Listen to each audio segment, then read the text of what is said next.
আসসালামু আলাইকুম রহমতুল্লাহ। এই যে আমাদের ছোট্ট একটা মুখ, দুইটা ঠোঁট, একটা জিহ্বা, এটা আমাদের শরীরেরই একটা অংশ। আমরা সারা দিনে অগণিত হাজার হাজার শব্দ আমরা এই মুখ দিয়ে উচ্চারণ করি, কথা বলি। মিথ্যা কথা, সত্য কথা, রং তামাশার কথা, হাসি মশকরার কথা, দুঃখ সুখের কথা, কত কথাই না বলি। কিন্তু আমরা কি একটা বারও একটু খেয়াল করেছি, একটু চিন্তা ফিকিরের দৃষ্টি তাকিয়েছি যে আমাদের এই জবান থেকে কথাগুলো কীভাবে উচ্চারিত হচ্ছে? শুধু জিহ্বা উপর নিচ করছি, জিহ্বা উপর নিচ করার মাধ্যমে কত শব্দ আমাদের বের হচ্ছে এখান থেকে। যেটা চিন্তা করছি সেটা এখান থেকে বের হয়ে যাচ্ছে। এটা আসলে দেমাগেই ধরে না। এটা আল্লাহ তাআলার কি একটা কারিশমা, কি একটা ক্ষমতা, বড়ত্ব আল্লাহ তাআলার, যে ছোট্ট একটা জবান দিয়ে আমরা দেশি হোক, বিদেশি হোক, আঞ্চলিক হোক, হাজার হাজার শব্দ এক একজন মানুষ বের করছে, তার আবেগ অনুভূতিগুলো প্রকাশ করছে।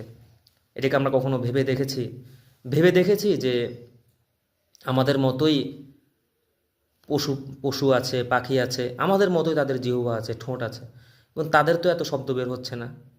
তারা তো শুধু একটা আওয়াজের মধ্যেই তাদের সীমাবদ্ধ। কিন্তু আমাদেরও ঠিক একই রকম ঠোঁট, একই রকম জিহ্বা, কিন্তু আমাদেরকে আল্লাহ তাআলা সেই শক্তি দিয়েছেন এই ঠোঁট এবং জিহ্বাকে ব্যবহার করে। বিশেষ করে এই জিহ্বাটার দিকে তাকালে আসলে হতভম্ব হয়ে যায়।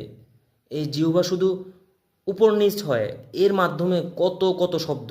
আমরা যদি একটু খেয়াল করি যে কম্পিউটার কিবোর্ডে এক একটা অক্ষরের জন্য এক একটা কিবোর্ড রাখা হয়, একটা সুইচ রাখা হয়।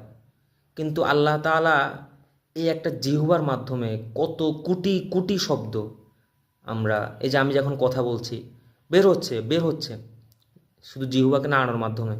সুবহানাল্লাহ, কত বিস্ময়কর আল্লাহ তাআলার সৃষ্টি! আমরা কখনো চিন্তা করিনি, কখনো আমরা আল্লাহ তাআলার শুকরগুজার বান্দা হতে পারলাম না। আল্লাহ তাআলা আমাদেরকে শুকরগুজার বান্দা হওয়ার তৌফিক দান করুক।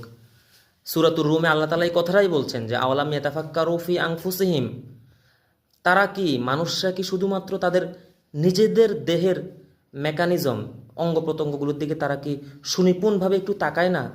তাহলেই তো তারা আমাকে চিনতে পারে, আমাকে কাছে পায়।